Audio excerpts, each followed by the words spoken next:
আচ্ছা, আমরা লাস্ট ক্লাসে প্রিস্ট্রেসিং এর তিনটা কনসেপ্ট পড়তেছিলাম। তিনটা কনসেপ্টের মধ্যে ফার্স্ট কনসেপ্টই পড়তেছিলাম, যে ফার্স্ট কনসেপ্ট ছিল prestressing to transform concrete into an elastic materials. এটা আমরা পড়তেছিলাম এবং আমরা অলরেডি এই পর্যন্ত করে ফেলছি, তাই না? ইলাস্টিসিটির মাধ্যমে আমরা ইসেন্ট্রিক লোডিং এর জন্য প্রিস্ট্রেসিংটা পড়ছি। ওকে,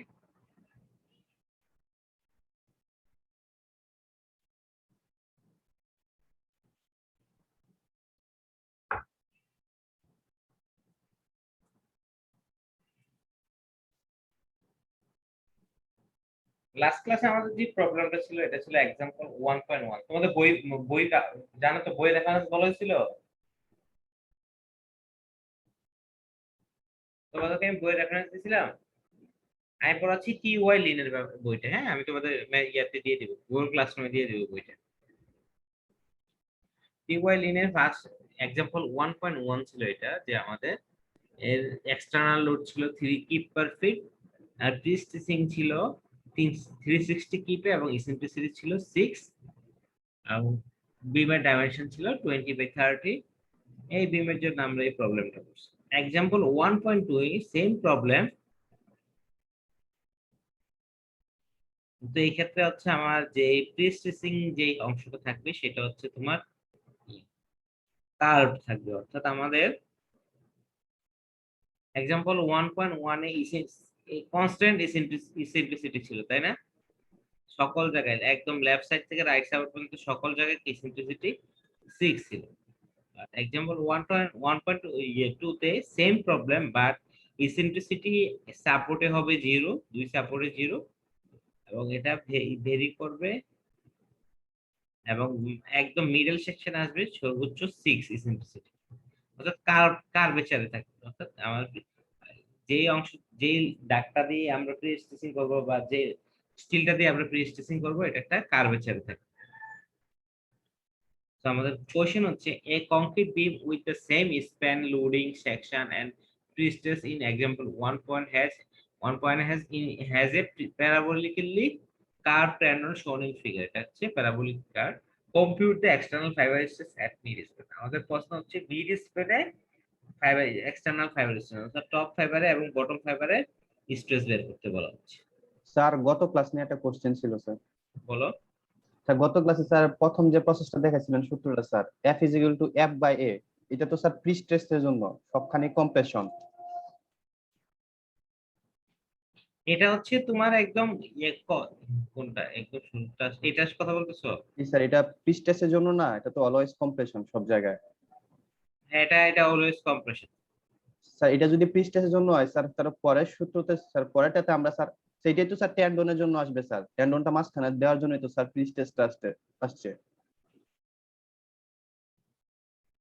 এটা হচ্ছে কি এটা যখন তখন হচ্ছে কি কোনো ইসেন্ট্রিসিটি নাই, তুমি প্রিস্টিসিংটা একদম তোমার যে কংক্রিট সেকশন এটা সিজি বরাবর দিছো, সো ইসেন্ট্রিসিটি নাই, এফ বাই এ প্রিস্টিসিং জি স্যার, এটা কম্প্রেশন। স্যার টেন্ডনটা স্যার একদম মাঝে দেওয়ার কারণে স্যার, এটা না স্যার? এটা হচ্ছে টেন্ডনটা একদম সেন্টার দিয়ে থাকলে। জি স্যার। স্যার স্যার পরেরটা তো স্যার আবার এক্সট্রা করে আমরা কেন স্যার ইসেন্ট্রিসিটির জন্য দিছি স্যার, টেন্ডনটা যে জায়গায় বসাবো স্যার ওই জায়গায় একটু প্রি স্ট্রেসটা হবে স্যার। আচ্ছা, তিনটা ফোর্স স্যার কেন আসলো? এটা তো যেখানে কেন আমার ইয়ে আসছে, দুইটা টার্ম আসছে, তাই না? না স্যার, এখানে দুইটা টার্ম বুঝছি স্যার, পরেরটা স্যার তিনটা টার্ম কেন আসলো? আর একটা তো এক্সটার্নাল লোডের জন্য। স্যার এই দুই, এক্সটার্নাল তো জানি স্যার, এক্সটার্নাল তো সব সময় থাকবে স্যার। হ্যাঁ, তাহলে তো এই তিনটে তো আসছে, দুইটা হচ্ছে এই দুইটা হচ্ছে প্রিস্টেসিং এর, আর একটা এমটা হচ্ছে এক্সটার্নাল লোডের জন্য। না স্যার, আপনি যে একটা বললেন ইসেন্ট্রিসিটির জন্য স্যার একটা আসছে স্যার, ওই দ্বিতীয় সূত্রটা স্যার তিনটা যেটাতে ওইটা স্যার।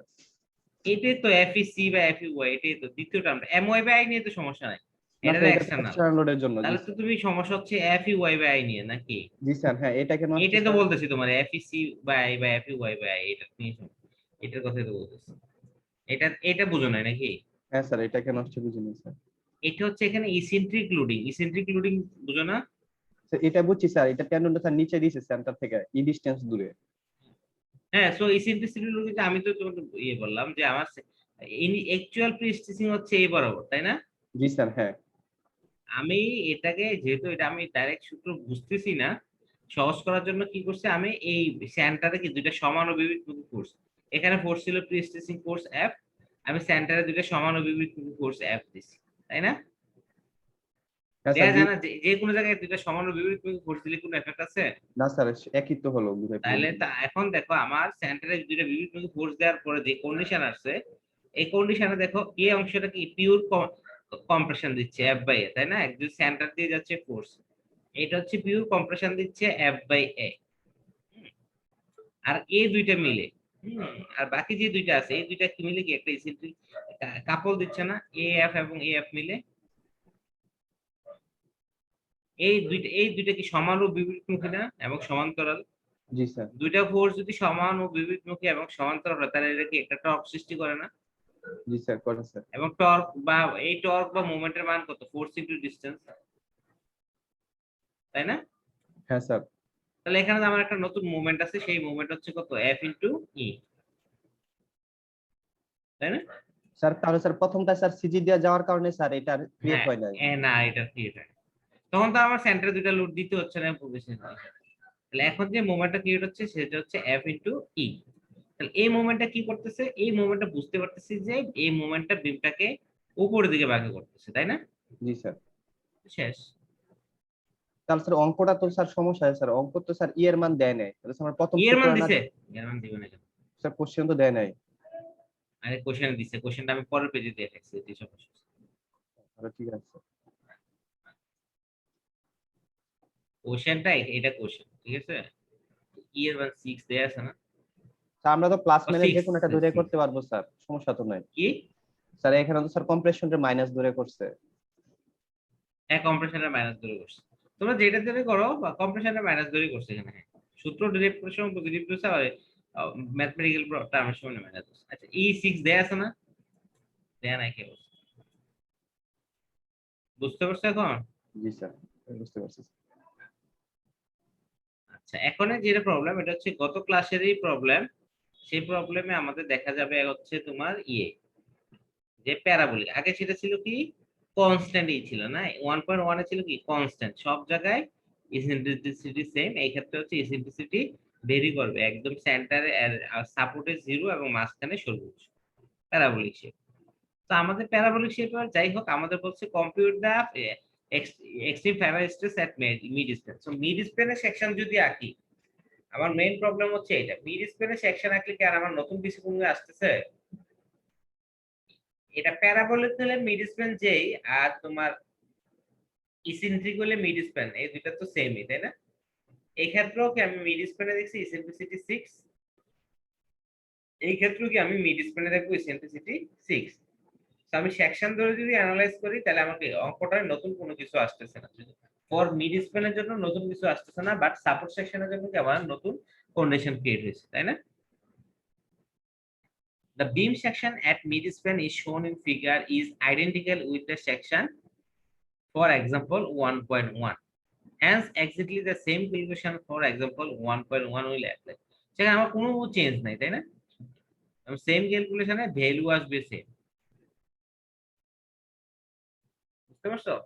তো আমার ইসেন্ট্রিসিটি যেটা, এটা যে কোনো একটা সেকশন ধরলে আর আমার ইসেন্ট্রিসিটির অ্যানালাইসিসটা সেম। অ্যানালাইসিসের ওয়ে ইসেন্ট্রিকের জন্য যা, আবার কনস্ট্যান্ট ইসেন্ট্রিক মানে প্যারাবোলিক শেপের জন্য যা, কনস্ট্যান্ট ইসেন্ট্রিসিটির জন্য একই অ্যানালাইসিস আসবে। এই কথাটা বুঝতে পারছো? আমি আবার একটু বলি, আমরা যখন এই প্রবলেমটা এক্সাম্পল 1.9 লাস্ট ক্লাসে প্রবলেম করতেছিলাম, আমরা এই সেন্টারটা ধরছি, এই সেন্টারের জন্য অ্যানালাইজ করছি এবং এই সেন্টারে দেখছি কি আমাদের ইসেন্ট্রিসিটি 6, সেকশনটা হচ্ছে 20/30, হ্যাঁ, ফোর্স 360 কে। এই আজকের সেকশনও কি যদি আমি মিড স্প্যানে নেই, মিড স্প্যানে কি ইসেন্ট্রিসিটি 6 দেয়া আছে কোশ্চেনে, ইসেন্ট্রিসিটি 6, আমার সেকশন হচ্ছে 20/30। সো মিড স্প্যানে যদি স্ট্রেস বাই করতে চাই তাহলে কি গত ক্লাসের মতো সেম অঙ্কই হয়ে যাবে, আবার পুরানো কোডাই কি রিপিট করা হবে। কারণ এখানেও কি আমি জানি যে এখানে একটা কম্প্রেশন ফোর্স আছে, আর স্যার এখানে একটা কম্প্রেশন ফোর্স আছে, এটাকে আবার নিউট্রাল করার জন্য কি আবার এখানে কি দুইটা সমানুপাতিক ফোর্স দিতে হবে, আলটিমেটলি একই কাহিনী আছে, একই ভ্যালু একই কাহিনী, এই জন্য আর নতুন করে করা হয় নাই। তোমরা তো একই রেজাল্ট আসবে। গত ক্লাসে যে টপ ফাইবারে 744 psi আর বটম ফাইবারে 456 psi কম্প্রেশন ছিল। এই জিনিসটি আলটিমেটলি আসবে। ওকে, এটা গেল আমাদের ফার্স্ট কনসেপ্ট, যে prestressing to transform concrete into an elastic material. তিনটে সেকেন্ড কনসেপ্ট হচ্ছে আমাদের prestressing for combination of high strength steel with concrete. এক্ষেত্রে আমরা রেইনফোর্স কংক্রিট বা আরসিসি যে কনসেপ্ট ইউজ করছি সেই কনসেপ্ট ইউজ করব। This concept is to consider pre-stressed concrete as a combination of steel and concrete similar to RC, with steel taking tension and concrete taking compression, so that two material form a resisting couple. দুনিয়াতে আসলে সকল কিছুই কি যখন load carry করে, external load carry করতে হয়, তাকে ইন্টারনালি কি সেম পরিমাণে একটা লোড ইয়ে করতে হয়।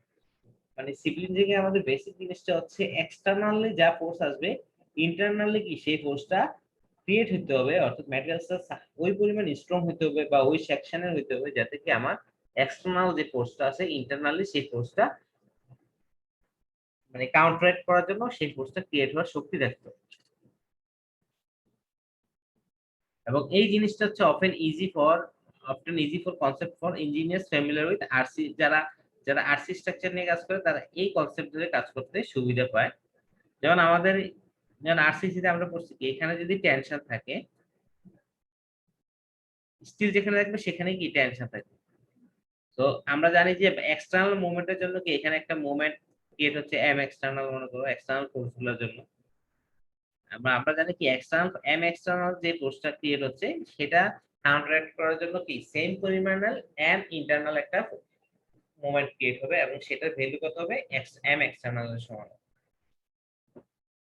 তো এম ইন্টারনাল এর যে মোমেন্টটা ক্রিয়েট হবে সেটা মনে করো আমাদের,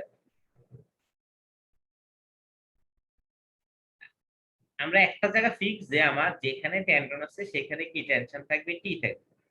যেখানে স্টিল আছে, প্যারাবোলিক হোক আর কনস্ট্যান্ট হোক, যেখানে স্টিল আছে সেখানে কি টি থাকবে। বাট সি এর ভ্যালুটা আমরা জানি না, সিটা হচ্ছে ডিপেন্ড করবে যে আমার এক্সটার্নাল মুভমেন্ট কত। এক্সটার্নাল মুভমেন্ট যত বাড়বে সিটা কি তত উপরের দিকে উঠতে থাকবে, অর্থাৎ তার ইসেন্ট্রিসিটি তত বাড়তে থাকবে।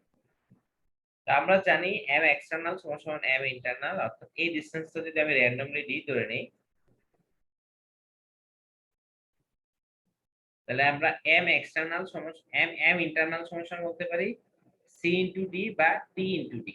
এম ইন্টারনাল অর্থাৎ ইন্টারনালে যে মোমেন্টটা রেস্ট করার ক্যাপাসিটি ডেভেলপ করবে সেটা হচ্ছে force into distance, that is কি সি ইনটু ডি বা টি ইনটু ডি। যেহেতু টি আর সি কি সমান হতে হবে, এটা তো আমরা আরসিসিতে ভালো করে বলছি, তাই না? আবার আমরা বলতে পারি এম এক্সটার্নাল সমান সমান সি ইনটু ডি বা টি ইনটু ডি।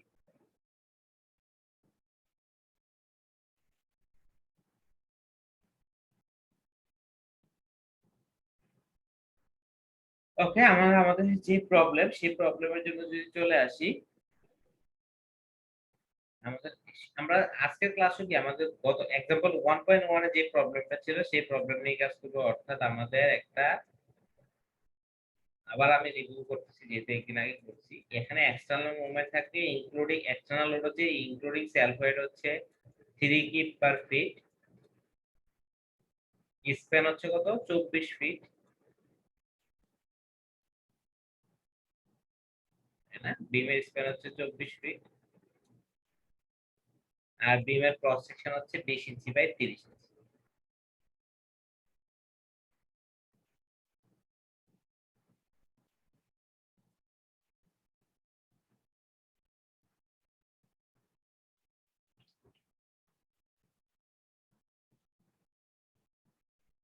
ওকে, আর আমার যে টেন্ডনটা আছে সেটা হচ্ছে 6 ইঞ্চি ইসেন্ট্রিসিটিতে আছে। এখন আমাদের মিড পয়েন্টে এক্সটার্নাল মুভমেন্ট কত হবে, আমরা জানি WL স্কয়ার বাই 8, W এর ভ্যালু হচ্ছে 3 কিপ পার ফিট, L এর ভ্যালু হচ্ছে 24 আর 8 তো সূত্রে, so 3 into 24 square by 8 that's 216 kip feet. এটা হচ্ছে এক্সটার্নাল মুভমেন্ট। সো আমাদের ইন্টারনালি কি 216 কিপ ফিট লোড ক্রিয়েট হতে হবে। The internal couple is furnished by C equal to D equal to 360 kg, যেহেতু আমাদের স্টিলের প্রেস্টিসিং ফোর্স বলে দেওয়া আছে 360 Cape which must act with the lever arm of, সহজ কথা হচ্ছে আমাদের এখন যে স্টিলের কন্ডিশন আমি যদি সব বড় করে রাখি, যেমন এক্সটার্নাল মোমেন্ট হচ্ছে 216 কিপ ফিট, 216 কিপ ফিট কে কি লেখা যায় 216 কিপ ইনটু 12 কিপ ইঞ্চি। এক্সটার্নাল মোমেন্ট হচ্ছে কত 216 কিপ ফিট বা 216 ইনটু 12 কিপ ইঞ্চি, এটা তো জানো বা ফিট কে। আর ইন্টারনাল মোমেন্ট কত হবে, ইন্টারনাল মোমেন্ট হবে তোমার টি ইনটু ডি, টি ইনটু ডি বা সি ইনটু ডি। টি এর ভ্যালু কত আমাদের 360 কিপ ইনটু ডি ইঞ্চ।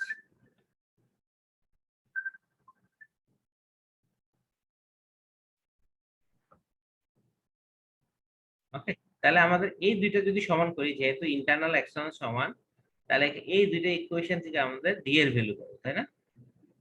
এই দুইটা ইকুয়েশন থেকে দেখা যাচ্ছে আমাদের ডি এর ভ্যালু আসবে, যেখানে আমাদের এখানে করে আছে যে এখানে 216 ইনটু 12 সমান 360 ইনটু ডি, সো ডি এর ভ্যালু আসতেছে 7.2 ইঞ্চ। অর্থাৎ আমার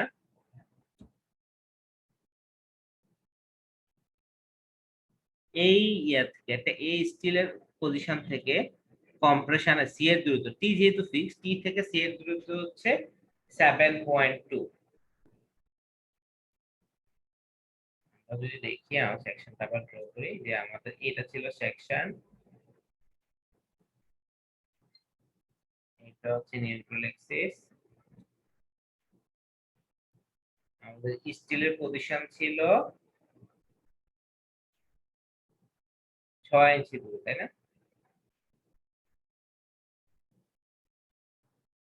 এত ছিল 6 ইঞ্চি, ইসেন্ট্রিসিটি 6 ইঞ্চি। এখন আমরা যেটা পাইলাম যে কম্প্রেশনের সেন্টার হচ্ছে এই অংশ থেকে, স্টিল থেকে 7.2 ইঞ্চি উপরে, 7.2 ইঞ্চি উপরে হলে আমাদের নতুন যে কম্প্রেশনের সেন্টারটা আসবে, কম্প্রেশনের সেন্টার মানে করে এটা যদি আসে, এই যে সি যে জায়গায় কাজ করবে, সেই সি যে জায়গায় কাজ করবে সেই জায়গাটা দূরত্ব হবে কত 7.2, নিচ থেকে এই ডিসটেন্সটা হচ্ছে 7.2 ইঞ্চি,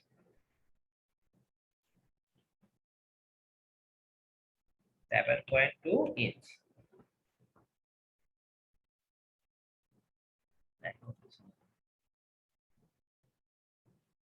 7.2 ইঞ্চি, নিচ থেকে 7.2 ইঞ্চ। আবার আমরা জানি যেহেতু পুরো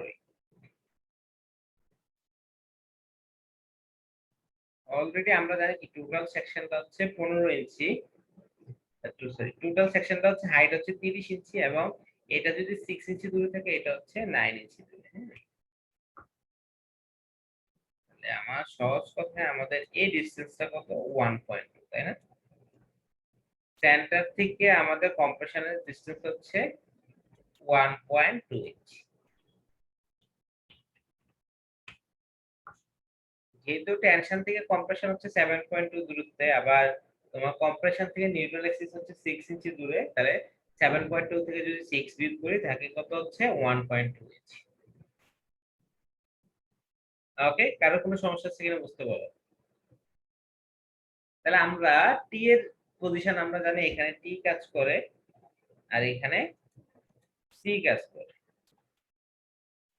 এখন আমরা আরসিসি যে কনসেপ্টটা ছিল, আরসিসির কনসেপ্ট কোনটা ছিল বলতো?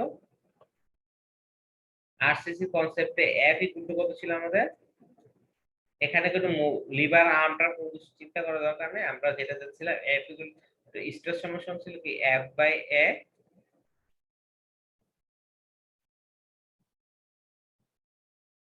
প্লাস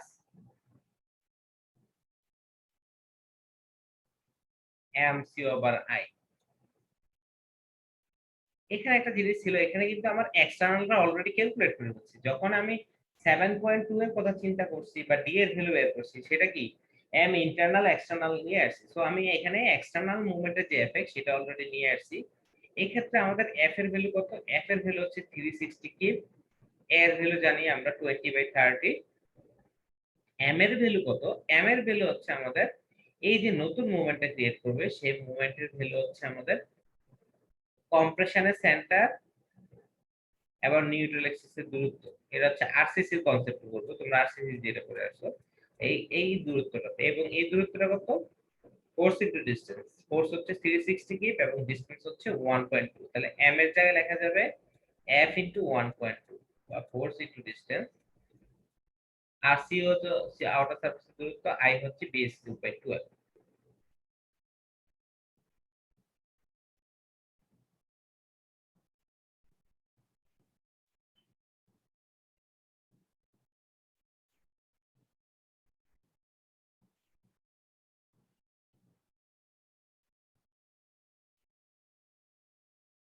তো যা বলতেছিলাম, আমাদের আরসিসি কনসেপ্ট যদি ইউজ করি, F by A plus MC over I.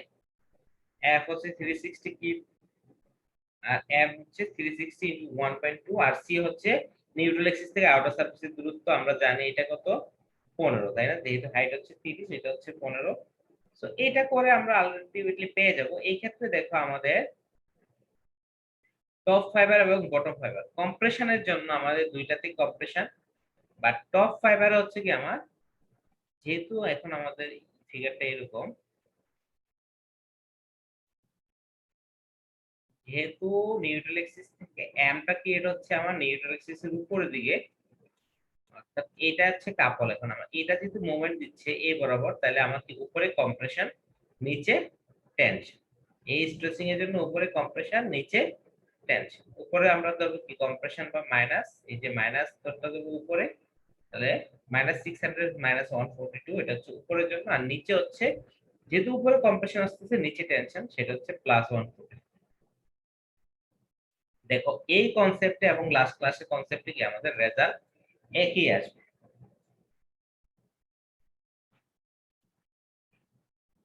ওকে, এটা হচ্ছে আমার প্রিস্টেসিং কংক্রিটের কি আরসি কংক্রিটের যে ফরম্যাট, সেই ফরম্যাটে করব। তারপর আমাদের সর্বশেষ যে কনসেপ্ট, থার্ড কনসেপ্ট, সেটা হচ্ছে প্রিস্টেসিং টু অ্যাচিভ লোড ব্যালেন্স। এখানে আমাদের একটা লোড ব্যালেন্সিং এর ইকুয়েশন আমাদের ডেভেলপ করা থাকবে, সেটা ইকুয়েশনটা ইউজ করব। অর্থাৎ আমাদের এখানে বলা হচ্ছে যে প্রিস্টেসিং ফলে কোনো স্ট্রেস টেস্টেস বাদ দাও তুমি, আমাদের কিছু লোড ব্যালেন্সিং হবে। অর্থাৎ আমি প্যারাবোলিক বা প্রিস্টেসিংটা যখন করব এই অবস্থায়, তখন হচ্ছে আমার প্রিস্টেসিং রডটা, যেহেতু রডটা কি করবে কংক্রিটকে উপরের দিকে ধাক্কা দিবে। ওকে, অর্থাৎ আমার লোডটা ব্যালেন্স করবে। অর্থাৎ আমি এখানে কিছু লোড দিচ্ছি, এক্সটার্নাল লোড, যেমন আমাদের এই অঙ্কের জন্য এখানে কত 3 কিপ পার ফিট। এই কনসেপ্ট হচ্ছে এ বরাবর কি একটা লোড জেনারেট হবে, যেটা হচ্ছে কি উপরের দিকে করবে, ডেভেলপ হবে। মনে করো এখানে একটা ডাব্লিউ এক্সটার্নাল, এখানে হচ্ছে একটা ডাব্লিউ ইন্টারনাল ডেভেলপ করবে। ডাব্লিউ এক্সটার্নাল আর ডাব্লিউ ইন্টারনাল, এই ক্ষেত্রে যে ফ্যাক্টর হচ্ছে ডাব্লিউ এক্সটার্নাল এবং ডাব্লিউ ইন্টারনাল একই হবে না। ডাব্লিউ এক্সটার্নাল এবং ডাব্লিউ ইন্টারনাল ভ্যালু সেম হবে না, বুঝতে পারছো? সেম হবে না, তার এডিশনাল যে স্ট্রেসটা থাকবে সেটা হচ্ছে তাকে বেন্ডিং ক্রিয়েট করবে।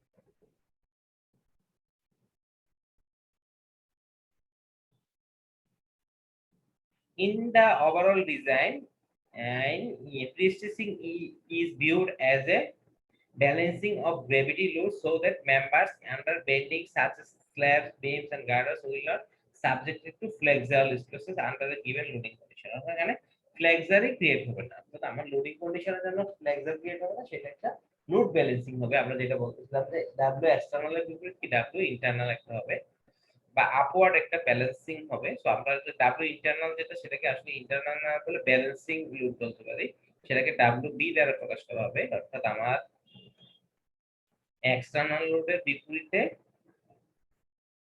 ইন্টারনাল লোড যেটা ক্রিয়েট হবে ডাব্লিউ এক্সটার্নাল লোড, এটা ডাব্লিউ বি। তো এই কনসেপ্টে আমাদের এই যে ডাব্লিউ বি এর ভ্যালু, সেটা আমাদের দেয়া থাকবে হচ্ছে এই সূত্রে। এটা হচ্ছে অ্যানালাইসিস করে পাওয়া গেছে, সেটা আমাদের সিলেবাসে অন্তর্ভুক্ত না, বাট ব্যালেন্সিং যে ফোর্সটা ক্রিয়েট হচ্ছে সেই ফোর্সের ইকুয়েশন হচ্ছে এটা। এটা আমাদের মনে রাখতে হবে, WB সমান 8 Fs ইনটু L স্কয়ার। এই ক্ষেত্রে দেখো আমাদের এফ এর ভ্যালু হচ্ছে প্রি স্ট্রেসিং ফোর্স, এল হচ্ছে length of the span, H হচ্ছে স্যাগ অফ প্যারাবোলা। আমাদের এই স্যাগটা যে নিউট্রাল অ্যাক্সিস থেকে কতটুকু নামছে, এইচ হচ্ছে ভেরিয়েবল, প্যারাবোলিক হলে যেই জায়গায় করবো সেই জায়গায়, এটা হচ্ছে এইচ ভ্যালু, নিউট্রাল অ্যাক্সিস থেকে কতটুকু স্যাগ করা হয়েছে, আর এল তো হচ্ছে total length of the span. এই প্রবলেমের জন্য আমরা করে ফেলি, তাহলে আমাদের সুবিধা হবে। এই প্রবলেমের জন্য আমাদের প্রশ্ন কিন্তু সেম আগের প্রশ্ন, যে 3 kip per fit, 3 kip per fit load আসতেছে, আমার সেকশন ভ্যালু সবগুলো হচ্ছে एग्जांपल 1.1। সেই ক্ষেত্রে ডাব্লিউ বি এর ভ্যালু কত হবে, এই ক্ষেত্রে 8, এফ এর ভ্যালু হচ্ছে 360, এইচ এর ভ্যালু হচ্ছে কত আমার 6, মিড স্প্যানে এইচ এর ভ্যালু হচ্ছে 6, আর এল এর ভ্যালু হচ্ছে 24 ফিট। আমরা করতে পারি যে the upward uniform force from the tendon on the concrete is 8 F is by L square। 8 into F এর ভ্যালু হচ্ছে 360, H হচ্ছে 6 ইঞ্চি বা 6 by 12 ফিট by 24, তাহলে 2.5 কিপ পার ফিট। অর্থাৎ আমি ব্যালেন্সিং ফোর্স একটা উপর দিকে একটা ব্যালেন্স করে ফেলি 2.5 কিপ পার ফিট, আর ডাউনওয়ার্ড ফোর্স হচ্ছে 3 কিপ পার ফিট। তাহলে আলটিমেটলি একটা যদি আরেকটা ব্যালেন্স করে ফেলে, তো 2.5 আপওয়ার্ড আর নিচের দিকে আছে 3 ডাউনওয়ার্ড। হ্যাঁ, তাহলে আমার আলটিমেটলি কত থাকবে, দুইটা যদি বিয়োগ করি আলটিমেটলি থাকবে নিচের দিকে 0.5 কিপ পার ফিট। হ্যাঁ, যেহেতু আমাদের 2.5 আর কাটাকাটি যাবে, 2.5 keep 0.5 keep per fit. So আমরা এডিশনাল এখন পর্যন্ত লোড আছে হচ্ছে এক্সটার্নাল লোড যেটা 3 ছিল সেটার মধ্যে 2.5 কমাই ফেলতে পারছি, আর বাকি আছে 0.5। So hence the net downward load on the concrete beam is 3 view 2.5, that is 0.5 kip per feet, and moment at midspan due to that load is WL square by 8।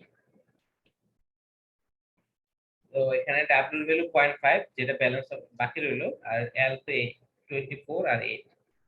তো এই ক্ষেত্রে আমাদের একটাই মোমেন্ট আসলো, সেটা হচ্ছে 36 কিপ ফিট, m এর value একটাই।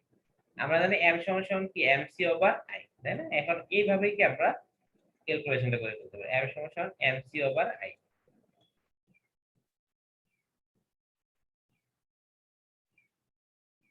এখানে একটা mc ওভার i এর একটা শর্ট ফর্ম আছে 6m by bd square. Rectangular সেকশনের জন্য 6m বাই bd স্কয়ার, এটা আমি তোমাদের দেখাই একটু। যেহেতু m সমান সমান mc ওভার i, হ্যাঁ, c সমান সমান আলটিমেটলি কি, c হচ্ছে আউটার ফাইবারের দূরত্ব, দ্যাট ইজ কি d বাই 2। তো c এর জায়গায় বসাতে পারি কি d বাই 2, আর i এর জায়গায় বসাতে পারি b d কিউব বাই 12, তাই না, মোমেন্ট অফ ইনারশিয়া। তো এখান থেকে দেখা যায় যে রিঅ্যারেঞ্জ করে আলটিমেটলি থাকতেছে 6m বাই bd স্কয়ার। এটা আসলে কি 6m বাই bd স্কয়ার, যে কথা mc ওভার i একই কথা ফর রেক্ট্যাঙ্গুলার সেকশন। তো ফাইবার স্ট্রেস, এখন আমরা যদি ফাইবার স্ট্রেসটা বের করতে চাই, তাহলে আমরা mc ওভার i দিয়ে করে বলতে পারবো 6m বাই bd স্কয়ার। ওকে, এটা হয়ে গেল আমার এক্সটার্নাল লোডের কারণে। আরেকটা লোড আছে, সেটা হচ্ছে আমার লোড ব্যালেন্সিং, আর একটা হচ্ছে pre tracing force. Pre tracing force কি হচ্ছে F সমান F বাই A। তো F সমান F বাই A, সেটা সকল জায়গায় কি কম্প্রেশন দিবে। আর আমার A 6m by B square, সেটা হচ্ছে কি আমার, যেহেতু এটা ডাউনওয়ার্ড কাজ করতেছে, নিচে টেনশন উপরে কম্প্রেশন। তারপর উপরে কম্প্রেশন 144 টা যেহেতু ডাউনওয়ার্ড কাজ করতেছে, তাহলে যেহেতু এই 144 যেটা পাইছি, হ্যাঁ 144 যেটা পাইছি, সেটা হচ্ছে কি 0.5 লোডের জন্য, ডাউনওয়ার্ড লোডের জন্য। ডাউনওয়ার্ড লোডের জন্য কি উপরে কম্প্রেশন নিচে টেনশন। তো 144 এর জন্য কি উপরে কম্প্রেশন, মানে আর নিচে টেনশন, আর স্টিচিং ফোর্স তো 600 রয়ে গেছে। এইভাবে দেখো কি আলটিমেটলি প্রথম অঙ্কের মতো তিন ভাবে তিনটা কনসেপ্ট অঙ্ক করলে আমাদের রেজাল্ট সেমই আসবে। ওকে, তিনটা কনসেপ্ট অঙ্ক করলে রেজাল্ট সেমই আসবে, সেইটাই হচ্ছে তোমার কি, যে তিনটা ভাগে ব্যাখ্যা করা যায়।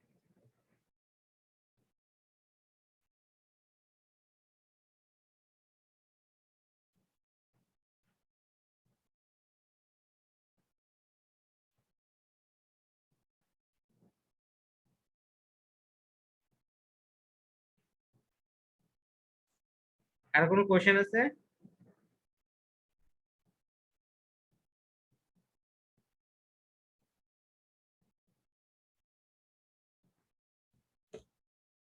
Any question? এ তোমাদের সহজভাবে বলা যায়, পরীক্ষার সময় আসছে যে একটা অঙ্ক দিয়ে বলা যাবে, বলা হবে যে তিনটা কনসেপ্টের মাধ্যমে কি তোমরা ব্যাখ্যা করো। তখন কিন্তু তিনটা কনসেপ্ট অঙ্ক করে একই রেজাল্ট নিয়ে আসতে হবে তোমার। সো এটা তোমাদের প্র্যাকটিস করতে হবে।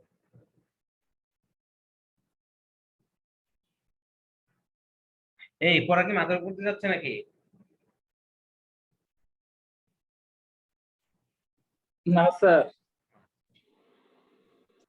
ওকে, তোমরা আরো আরো দুই একটা অঙ্ক করে নিজেরা, যেহেতু তিনটা অঙ্কে একই রেজাল্ট আসবে, সো তোমরা নিজেরা বাসায় প্র্যাকটিস করো, যে কোনো দুই একটা অঙ্ক ধরে এটা প্র্যাকটিস করো। আমি দিলে অ্যাসাইনমেন্ট হয়ে যাবে। আচ্ছা, আজকে ক্লাসে আরেকটু জাস্ট কয়েকটা থিওরি পড়বো। নেক্সট ক্লাস থেকে হচ্ছে আমরা আমাদের মেইন চ্যাপ্টার, আমি তোমাদের দুইটা বেসিক চ্যাপ্টার পড়াবো। আজকে পর্যন্ত হচ্ছে ইন্ট্রোডাকশন পড়াবো, তারপরে হচ্ছে তোমার আমার বেসিক দুইটা, একটা হচ্ছে লস অফ প্রি স্টেজ এর লস এর উপর একটু বেশি করাবো, তারপর হচ্ছে ফ্লেক্সারাল অ্যানালাইসিস করাবো, প্রি স্টেজিং এর অর্থাৎ বিম করাবো, প্রি স্টেজ বিম করাবো। আর পরবর্তীতে যে স্যার পড়াবেন সেই স্যার হচ্ছে বিম, আমি পড়াবো অ্যানালাইসিস, ওই স্যার পড়াবেন বিম ডিজাইন এবং আরো আরো অন্য কিছু টপিক। আমার পার্ট খুব ছোট, দেখতেছি ইন্ট্রোডাকশন পার্ট আজকে তিনটা চ্যাপ্টারের মধ্যে প্রথম চ্যাপ্টার আজকে শেষ হয়ে যাবে ইনশাআল্লাহ। আচ্ছা, জাস্ট থিওরি অলরেডি এগুলো তোমাদেরকে ব্যাখ্যা করা হয়েছে, জাস্ট তোমাদেরকে বুঝিয়ে দেওয়ার জন্য আবার এইগুলো একটু রিভিউ করতেছি। State the reason of the quality of concrete suitable for prestige concrete. আমরা আসলে আমাদের যে আমরা বলতেছিলাম যে প্রিস্টেজ কংক্রিটের জন্য হাই স্ট্রেংথ স্টিল দরকার হয়, আবার হাই স্ট্রেংথ কংক্রিটও দরকার হয়, সেটা একটু রিজনটা কেন। আমরা যদি হাই স্ট্রেংথ স্টিল ব্যবহার করি, এটা আমরা 6টা সুবিধা পেয়ে থাকবো। The high strength concrete is usually suitable for pre-stressed concrete due to it offer lesser dimension, যেহেতু স্ট্রেংথ বেশি তাহলে কি আমার মেম্বারের ডাইমেনশন কম হইতে হবে। তো কি আমার ডাইমেনশন কম হলে হচ্ছে আমার প্রেস্টিসিংটা কম দিতে হবে, যেহেতু আমার কি তার সেলফ ওয়েটের কারণে টেনশন বা কম্প্রেশনও কম ক্রিয়েট হবে।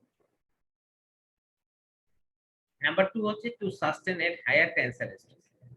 যেহেতু আমার প্রিস্টিসিং করার সময়, খেয়াল করবা, প্রিস্টিসিং করার সময় আমরা কি টেনশন ক্রিয়েট করে ফেলি। যেমন আমরা যদি বলি এই বিমটা, হ্যাঁ এটা মনে করো একটা বিম, এখানে যদি আমি প্রি-স্ট্রেসিং ক্রিয়েট করি, মানে আমি মনে করো এ বরাবর একটা কম্প্রেশন দিলাম। প্রি-স্ট্রেসিং মানে কি কংক্রিটের উপর কম্প্রেশন। তো এ বরাবর যদি আমি কম্প্রেশন দিই তাহলে বিমটা কি ক্যাম্বার আপ হয়ে যাবে, এক্সটার্নাল লুড যদি না থাকে বিমের ডিফ্লেকশন কি আপওয়ার্ড হয়ে যাবে। আপওয়ার্ড হয়ে গেলে কি এখানে টেনশন হবে, তাই না? আপওয়ার্ড হওয়া মাত্রই কি উপরের দিকে টেনশন আছে। এখন যদি আমি হাই স্ট্রেংথ স্টিল ব্যবহার না করি, তাহলে দেখা যাচ্ছে কি আমার এখানে ক্র্যাক হয়ে যাবে। তো আমাকে হায়ার টেনসাইল স্ট্রেস দিতে পারবো না। To sustain at higher tensile stress আমাদের হাই স্ট্রেংথ কংক্রিটের দরকার হবে। আচ্ছা, আরেকটা ছিল আমরা যেটা বলতেছিলাম হচ্ছে তোমার টু সাপোর্ট, হ্যাঁ to support provide educate support for commercial anchorage. আমরা জানি যে আমাদের যখন প্রি-স্টিচিং করি আমাদের দুই প্রান্তে কি আমাদের স্টিলটাকে কি একটা ইয়ে দিয়ে আটকে দিতে হবে, অ্যাঙ্করেজ দিয়ে আটকে দিতে হবে। তো এই অ্যাঙ্করেজটা যদি আমাদের মনে করো আমি দুই প্রান্তে অ্যাঙ্করেজ দিলাম না, স্টিলটা যাতে কংক্রিটের ভিতরে আটকে থাকে। আর কংক্রিট যদি দুর্বল হয়ে থাকে তাহলে কি দেখা যাবে, এই অ্যাঙ্করেজটা কি অ্যাঙ্করেজ যত বড় হবে স্ট্রেস কি তত কম হবে। অ্যাঙ্করেজ যত বড় হবে অ্যাঙ্করেজ যত বড় হবে স্ট্রেস তত কি কম হবে। সো আমার দেখা যাচ্ছে যদি কংক্রিট স্ট্রেংথ কম হয়ে থাকে, অ্যাঙ্করেজটা কি আমার কংক্রিটের ভিতরে ঢুকে যাবে, অর্থাৎ যারা যে রক্ষা করতে যাচ্ছে সেই কি কংক্রিটের ভিতরে ঢুকে যাবে, আলটিমেটলি কি প্রি স্ট্রেসে লস হয়ে যাবে, রডটা কি ছোট হয়ে যাবে। সো এটার জন্য দেখা যাচ্ছে কি আমাদের, আবার যদি আমি কংক্রিটে দুর্বল হয়ে থাকে দেখা যাচ্ছে আমাদের অ্যাঙ্করেজের লেয়ারটা বাড়া দিতে হবে। তো আমি মাথা যেই দুইটা প্লেট, ওই প্লেট গুলা কি বড় দিতে হবে, যে নাহলে কি সে ভিতরে ঢুকে যাচ্ছে। স্ট্রেস কমাইতে হলে কি অ্যাঙ্করেজটা বড় দিতে হবে। অ্যাঙ্করেজটা বড় দিলে কি আমার এখানে কস্টিং বেশি আসছে, যেহেতু বড় সেকশন দিতে হচ্ছে স্টিলের, এখানে কস্টিং বেশি হচ্ছে। সো একটু কমার্শিয়াল অ্যাঙ্করেজ অর্থাৎ ইকোনমিক যদি অ্যাঙ্করেজ করতে চাই আমি অ্যাঙ্করেজটা ছোট দিতে হবে। অ্যাঙ্করেজটা ছোট দিতে হলে কি আমাদের স্টিল কংক্রিটের স্ট্রেংথ বেশি আসতে হবে, যে অল্প জায়গায় সে ফোর্সটা নিতে পারে। একটা হচ্ছে আমাদের যদি হাই স্ট্রেংথ কংক্রিট হয়ে থাকে আমাদের এটা শেয়ারের জন্য ভালো, তাই না? শেয়ার তো বুঝো, শেয়ার হচ্ছে কি আমাদের সেকশনটা এভাবে এক এই ফেলিউর গুলোর জন্য, অর্থাৎ একটা প্লেন থেকে আরেকটা যখন হাই স্ট্রেংথ থাকে তখন কি এদের বন্ডিংটা খুব ভালো থাকে, সব শেয়ারের ক্যাপাসিটিটা বেড়ে যায়। হাই স্ট্রেংথ কংক্রিটের হাই স্ট্রেংথ কংক্রিট মানেই হচ্ছে আসলে কম পানির কংক্রিট।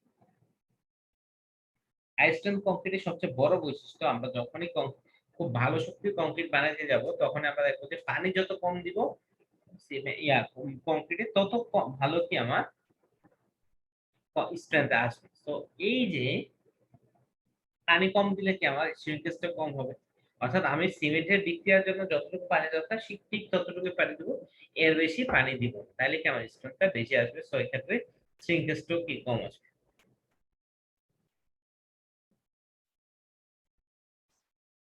এবং হচ্ছে যে হায়ার মডুলাস অফ ইলাস্টিসিটি খুব বেশি, অর্থাৎ কি মডুলাস অফ ইলাস্টিসিটি বেশি মানে হচ্ছে আমাদের এটা স্ট্রেস সিস্টেম ডায়াগ্রামটা কি খুবই স্ট্রেট, তাই না? তো আমরা যদি স্ট্রেস সিস্টেম ডায়াগ্রাম করি, এটা একটা,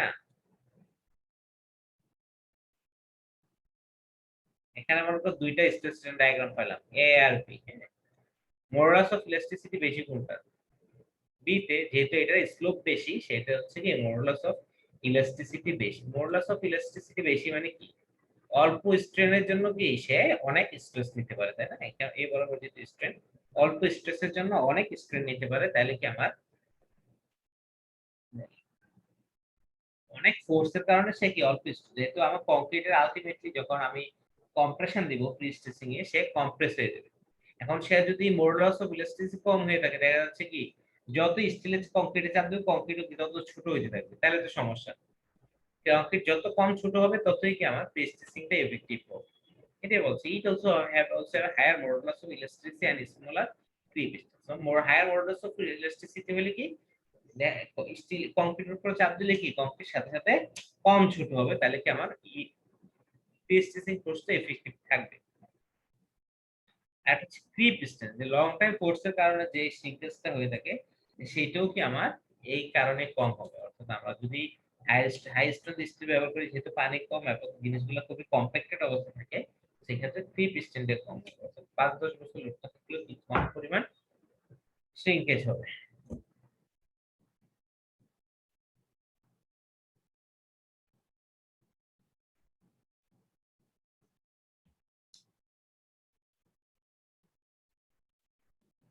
একটা প্রশ্ন আসে যে explain why prestressing steel differs from reinforcing steel. RCC steel এবং প্রি-স্ট্রেসিং স্টিলের মধ্যে পার্থক্য কি? এখন দেখো আমরা যখন প্রি-স্ট্রেসিং এ জানি কি যে প্রি-স্ট্রেসিংটা আসলে একটা প্রি-স্ট্রেসিং মেম্বারের স্ট্রেংথ কতটুকু সেটা নির্ভর করবে আসলে তাকে কি পরিমাণ প্রি-স্ট্রেসিং দেওয়া হচ্ছে, তাই না? আগেই কি আমার প্রি-স্ট্রেসিং দিতে হবে তারপরে তার মেম্বার নির্ভর করবে। আর আরসিসি তে কি এক্সটার্নাল লোড আসার পরে কি আরসিসি তে নরমাল অবস্থায় কি স্টিলে কোনো লোড আসবে না, যদি সেটা ডিফ্লেক্ট করে তাহলে স্টিলে লোড আসবে, তাই না? আর প্রি-স্ট্রেসিং কি আমি লোড আসার আগেই কি আমি স্টিলের লোড দিয়ে দেব, তাই না? স্টিলের লোডটা কি লোড আসার আগেই দিয়ে।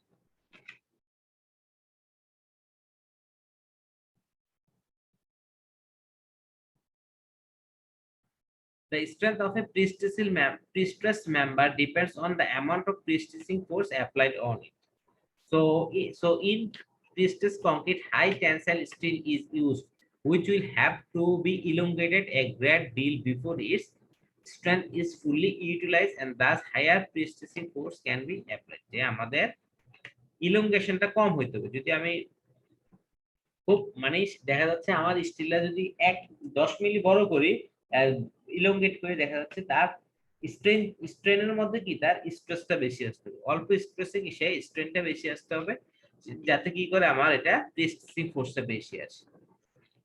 On the other hand, if high strength steel is used in RC, the surrounding concrete will have to crack very seriously before full strength of steel is developed.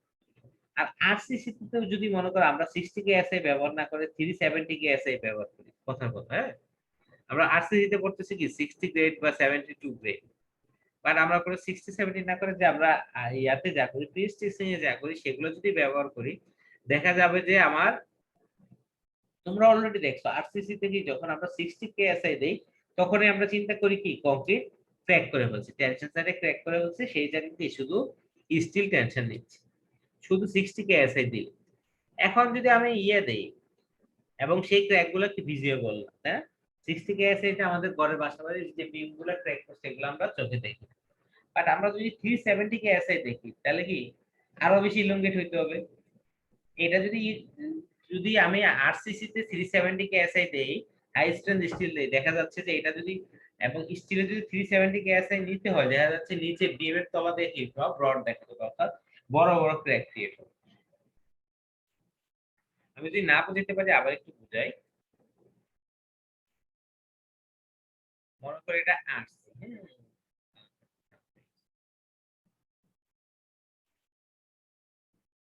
মনে করো এটা একটা আরসি সেকশন। আরসি সেকশনে আমরা যেটা করি যে আমরা 60 গ্রেডের স্টিল দেই বা 72 গ্রেডের স্টিল দেই, তারপর আমরা ধরে নিই কি যে কল্পনা করে নিই কি এ বরাবর এগুলা ক্র্যাক করে যাচ্ছে, কংক্রিট ক্র্যাক করে যাচ্ছে। স্টিলে 60 কেএসএ আস্তে আস্তে কি এই কংক্রিট গুলো ক্র্যাক করছে, এইভাবে অ্যানালিসিস করি। তো তো মনে করো এখানে ক্র্যাক গুলো হচ্ছে 0.00301 মিলিমিটার, এগুলো আমরা খালি চোখে দেখতে পাই। বাট একই জায়গায় যদি আমরা এখন বলতাম না আমরা প্রিস্টেসিং এর জন্য পিসির জন্য যে স্টিল গুলো ইউজ করি, এখানে পিসির জন্য যে স্টিল গুলো ইউজ করি, মনে করো আমরা এখানে 3670 কেএসআই এর স্টিল দিচ্ছি, এখানে হচ্ছে 60 কেএসআই এর স্টিল দিচ্ছি,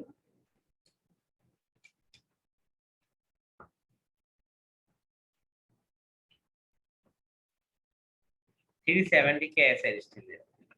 তো 370 কেএসআই অনেক লোড, এই পরিমাণ কংক্রিটে যদি এই পরিমাণ টেনশন ডেভেলপ করতে চায় তাহলে দেখা যাবে যে আমাদের যেই ক্র্যাক গুলা ফর্ম হবে, ক্র্যাক গুলো হচ্ছে বড় বড় crack form.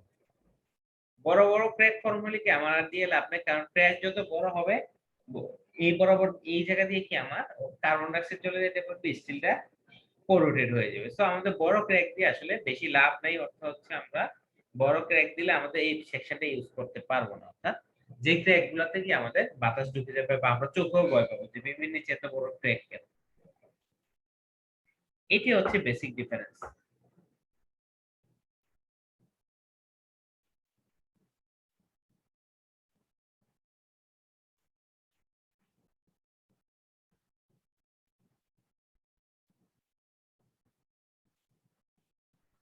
Why ordinary concrete and mild steel used in RC are not used in piece?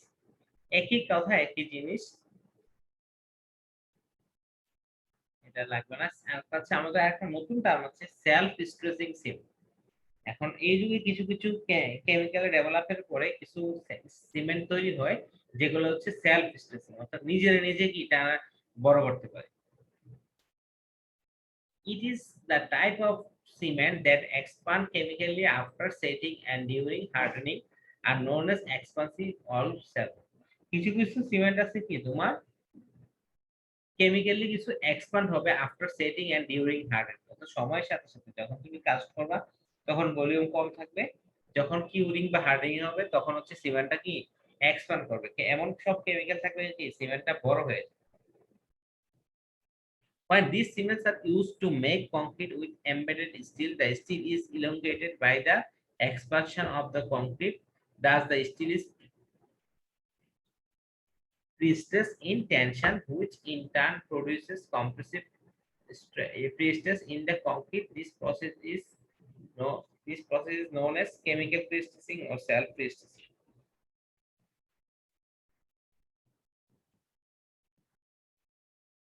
আচ্ছা, মনে করো আমি একটা কাস্টিং বিম কাস্টিং করব, যে আমি এখানে যে সিমেন্টটা ইউজ করব সেই সিমেন্টটা হচ্ছে মনে করো সময়ের সাথে সাথে ইলংগেট। দেখাই তোমাদের, মনে করো স্যার প্রি স্ট্রেসিং এ ক্র্যাক উপরে পড়ে নাকি নিচে পড়ে? বুঝে নাই। স্যার প্রি স্ট্রেসিং এর সময় কি ক্র্যাকটা উপরে দেখায় নাকি নিচে দেখায় স্যার? যখন তুমি ইনিশিয়ালি প্রি স্ট্রেসিং করবা, এক্সটার্নাল লোড থাকবে না, তখন ক্র্যাকটা হবে উপরে। আবার যখন তুমি ইসেন্ট্রিক প্রি স্ট্রেসিং এর জন্য আর একটু পরে যখন লোড দিবে তখন কি আবার ক্র্যাকটা নিচে চলে আসবে, তাই না? লোড দিলে কি উপরে কম্প্রেশন চলে আসবে। আচ্ছা, এটা একটা এখন যেটা পড়তেছি সেটা হচ্ছে প্রি স্ট্রেসিং একটা মজার কনসেপ্ট, যেখানে আমি স্টিল এতদিন কি বললাম যে স্টিলের টান দিয়ে কি আমি যে মেকানিক্যালি স্টিলের টান দিব, তারপরে হচ্ছে কি প্রি স্ট্রেসিং ইয়া হবে। তো এক্ষেত্রে একটা মজার জিনিস হচ্ছে যে আমি আর একটা ওয়ে আছে হচ্ছে তোমার, যে আমি স্টিলের টান দিব না, মানে স্টিল রে মানে ম্যানুয়ালি টান দিব না, কিন্তু সিমেন্ট ইউজ করব। এখানে যেটা করা হয় যে দুই ধরনের সিমেন্ট ইউজ করা হয়। একটা হচ্ছে এক্সপানসিভ সিমেন্ট, মনে করো আমাদের এই যে হলুদ কালারের সিমেন্টটা, সেটা হচ্ছে এক্সপানসিভ সিমেন্ট, অর্থাৎ যেটা সময়ের সাথে সাথে এক্সপান্ড করবে। অর্থাৎ তাহলে আমি যদি এই জায়গায় হলুদ কালারের সিমেন্টটা দিয়ে দিই, তাহলে কি সময়ের সাথে সাথে সে এক্সপান্ড করবে।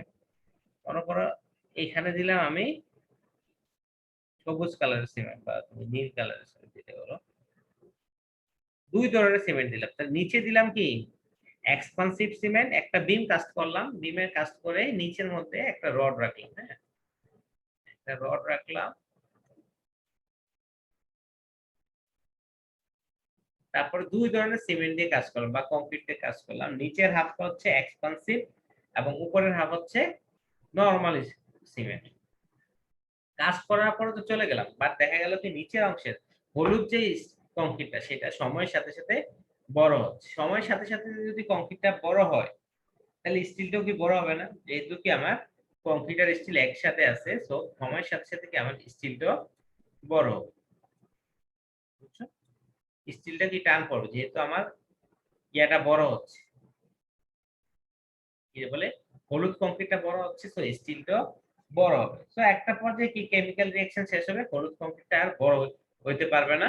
তখন কি হচ্ছে, তাহলে আলটিমেটলি যখন তোমার এই কংক্রিটটা বড় হয়েছে, তখন কি স্টিলটাকেও বড় করে ফেলছে, স্টিলটাকে কি ইলংগেট করে ফেলছে। কিন্তু স্টিলটা কি তার অরিজিনাল শেপে চলে আসতে যাবে, অর্থাৎ আগের পজিশনে চলে আসতে যাবে। স্টিলটা যদি আগের পজিশনে চলে আসতে চায়, তাহলে কি আসলে এখানে কম্প্রেশন ক্রিয়েট হবে বা প্রি স্ট্রেসিং ক্রিয়েট হবে। জিনিসটা বুঝছো কিনা বলো। এক্ষেত্রে আমি এক্সটার্নাল কোনো টেনশন দিলাম না, বাট আমার কাজ হলো কি নিচের অংশে, অর্থাৎ একটা অংশে আমি কি এমন কংক্রিট দিব যে কংক্রিটটা কি সময়ের সাথে সাথে বড় হয়। সময়ের সাথে সাথে বড় হলে আলটিমেটলি স্টিলকেও বড় করবে এবং পরবর্তীতে স্টিল তার অরিজিনাল জায়গায় চলে আসতে যাবে। তারপর কি সেটা আসলে প্রি স্টিচিং এর রূপ নেবে। ক্লিয়ার?